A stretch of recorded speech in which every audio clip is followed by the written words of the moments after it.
Hello everyone, एक बार फिर से आपका स्वागत है हमारे चैनल पे, जहाँ पे आज हम आपके लिए लेकर के आए हैं टाइप्स ऑफ मोनोपोली का टॉपिक। जहाँ पे हम आपके साथ डिस्कस करेंगे कि मोनोपोली कितने टाइप्स की होती है। देखिए, मोनोपोली क्या होती है और इसके फीचर्स क्या होते हैं हम ऑलरेडी डिस्कस कर चुके हैं। एक और बात आपको यहाँ पे बता दें कि हमने जो है एक शॉर्ट्स का भी चैनल शुरू किया है, जहाँ पे आपको जो है ये छोटे छोटे टिप्स जो है, यहाँ पे ट्रिक्स जो है, या कह लीजिए छोटे छोटे यहाँ पे नॉलेज पिल्स की तरह आपको जो है वीडियोज़ मिल जाएंगी। तो आप देखना चाहें तो कॉमर्स टॉपर शॉर्ट्स को जाकर के सब्सक्राइब कर सकते हैं।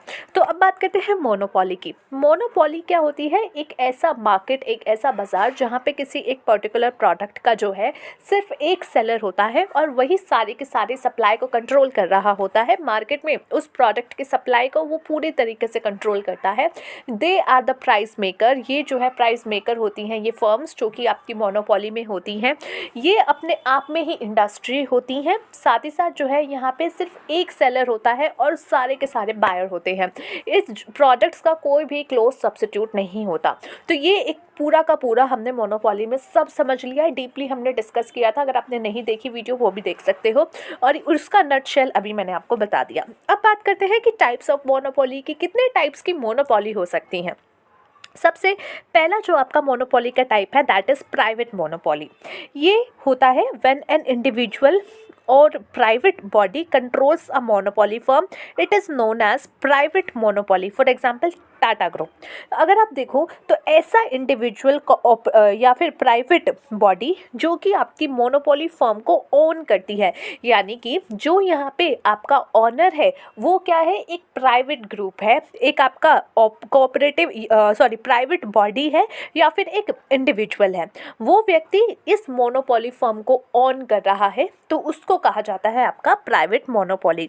जैसे एग्जाम्पल के तौर पर Tata group. Second is public monopoly. Public monopoly यानी कि जो मोनोपोलिस्टिक फर्म है, वो फर्म का अधिकतर हिस्सा जो है वो या तो कंट्रोल किया जा रहा है बाय गवर्नमेंट या फिर किसी पब्लिक कंपनी के द्वारा, या तो ये सोली पूरी की पूरी जो है गवर्नमेंट द्वारा कंट्रोल है, या फिर जो है पार्शली गवर्नमेंट द्वारा कंट्रोल है और पार्शली आपके जो है पब्लिक कंपनी द्वारा कंट्रोल है। तो इस तरीके से अगर कॉम्बिनेशन बन रहा है तो वहाँ पे पब्लिक मोनोपोली कहलाई जाती है। When the production is solely owned, control and operated by government, यानी कि सोली ओन्ड यहाँ पे है, कंट्रोल है किसके द्वारा और ऑपरेटेड है किसके द्वारा, गवर्नमेंट के द्वारा। तो ठीक है, यहाँ पे जो है सारा आपका प्रोडक्शन भी उनके द्वारा ओन्ड है, कंट्रोल भी है, ऑपरेटिव भी उनके द्वारा किया जा रहा है। It is known as public monopoly. अब यहाँ पे बात आती है गवर्नमेंट द्वारा मतलब क्या है। गवर्नमेंट द्वारा या तो स्टेट गवर्नमेंट, सेंट्रल गवर्नमेंट, या फिर दोनों का हिस्सा। It is a known as public monopoly. It is usually welfare oriented. ये यूजुअली क्या होता है, वेलफेयर ओरिएंटेड होती है। इस मोनोपोली में क्या होता है, लोगों का भला करने के लिए होती है, जैसे कि या फिर जो है बिजनेस नहीं बल्कि नॉर्मल सर्विसेज प्रोवाइड कराने के लिए ये मोनोपोली बनाई जाती है, जैसे आपका Indian railway. Next is legal monopoly. Legal monopoly क्या होती है, the monopoly emerges an account of legal provision like patent, trademark, copyright, etc. The law forbids the potential competitor to imitate the design or form of the product registered under given branded name. For example, Amul products. Legal monopoly यानी कि जहाँ पे आपने एक तरीके से वो provisions आपके आ गए हैं, एमर्ज हो गए हैं, जैसे पेटेंट है, ट्रेडमार्क है, कॉपीराइट है, आपने उस पर्टिकुलर प्रोडक्ट्स का जो है एक तरीके से रजिस्टर्ड करा रखा है कि इसको कोई और ब्रांड के तहत ना यूज़ किया जाए, आपका लोगो है वो कोई और ब्रांड के तहत ना यूज़ किया जाए। तो इस तरीके से, और आपका जो डिज़ाइन है वो किसी और के द्वारा जो है उठाया ना जाए या फिर यूज़ ना किया जाए, तो वो आपका हो जाता है लीगल मोनोपोली, जैसे आपका Amul products. Next is natural monopoly.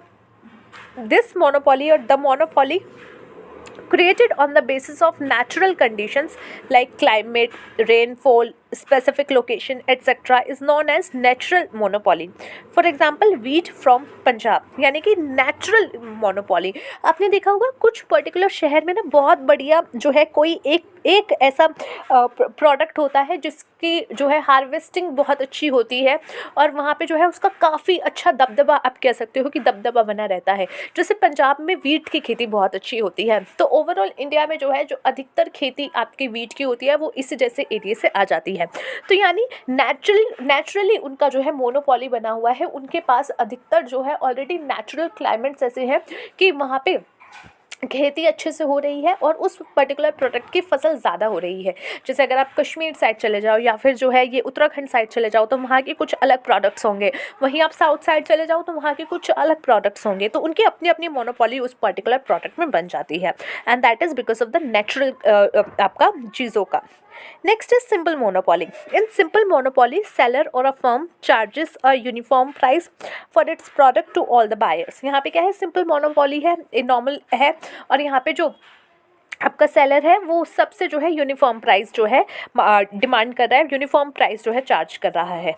Next is discriminating monopoly. ये हमने जो है जब मोनोपोली का चैप्टर पढ़ा था उसमें पढ़ा था कि एक मेन फीचर यहाँ पे आपका आ जाता है मोनोपोली में कि यहाँ पे डिस्क्रिमिनेटिंग प्राइस हो सकता है। जैसे अगर आप इंडियन रेलवे ले लो, discriminating price means different price for some people and some different price for another people. तो यहाँ पे जो है प्राइस का डिस्क्रिमिनेशन हो सकता है लोगों के बेसिस पे। जैसे अगर बुजुर्ग हैं, बच्चे हैं, स्टूडेंट हैं, तो उनके लिए थोड़ा सा इंडियन रेलवे क्या है, कंसेशन दे देता है, और नॉर्मल है तो उनके लिए अलग रहता है। अगर जो है हैंडीकैप है तो उनको थोड़ा सा अलग कंसेशन मिल जाता होगा। तो ये क्या है, आपका प्राइस को लेकर के डिस्क्रिमिनेट कर देना कि कुछ लोगों से अलग प्राइस चार्ज किया जा रहा है और कुछ लोगों से अलग। So in discriminating monopoly, firm charge different price to different buyer for the same product. For example, doctor charge करता है डिफरेंट फीस डिफरेंट पेशेंट से। तो पर यहाँ पे जो है मोनोपोली ये नहीं होती है, क्योंकि बहुत सारे आपके डॉक्टर्स हैं, हर एरिया में है। बस एक एग्जांपल दिया गया है कि डॉक्टर्स जैसे अलग अलग फ़ी चार्ज करते हैं, वैसे ही जो है कंपनीज़ या आपका जो मोनोपोलिस्टिक फर्म है वो डिफरेंट प्राइस चार्ज कर सकता है। Next is voluntarily monopoly. To avoid cutthroat competition, some monopolistic voluntarily comes together and form a group of monopolists. This facilitate them to maximize the profit. For example, organization of petroleum exporting countries. कई बार क्या होता है ना, जब आप एक ही product बेच रहे हो, लेट सपोज आप जो है अपने देश में कुछ 4-5 कंपनियां हो, लेट सपोज 3 कंपनियां हो, और तीनों की तीनों एक ही चीज़ में काम कर रही है। अब आपको लगता है कि यार हम 3 ही हैं जो बिग प्लेयर्स हैं और कोई यहाँ पे है नहीं और आएगा भी नहीं, एंट्री भी नहीं होगी, बहुत रिस्ट्रिक्शन है, तो क्यों ना हम तीनों साथ में मिल के बैठ जाएँ और प्राइस डिसाइड करें ताकि सब मिलकर के प्रॉफिट कमाए, कोई कंपटीशन ना यहाँ पे बने। जैसे आपने देखा है ओपेक कंट्रीज़ कौन कौन सी है, वहाँ पे अगर आप देखो तो पेट्रोलियम की जो मेन कंट्रीज़ हैं उन्होंने अपना एक ग्रुप बना लिया है, वो डिसाइड करते हैं, कैप लगा लेते हैं कि इतना ही जो है हम प्राइस पे बेचेंगे, और एक तरीके से वो सब मिलकर के फैसले लेते हैं ताकि जो कंपटीशन है वो परेशान ना करे किसी को, और सब मिलकर के जो है आराम से चीज़ों को मैनेज कर सके। तो कई बार वॉलंटरली मोनोपोलिस्टिक हो जाती है जब यहाँ पे इस तरीके से कॉम्पिटिटर साथ मिल के आ जाते हैं, एक फर्म को एक मोनोपोलिस्टिक फर्म बन जाते हैं, एक आइडेंटिटी के थ्रू जो है वो बाद में सेलर के तौर पर दिखते हैं। तो इस तरीके से ये एक वॉलंटरली मोनोपोली होती है कि साथ मिलकर के अपनी स्व इच्छा से वो लोग आए हैं। सो ये था गाइस आज का हमारा टॉपिक, जहाँ पे हमने डिस्कस किया टाइप्स ऑफ मोनोपोली के बारे में। Let's see you in the next video, till then take care of yourself and take care of your health.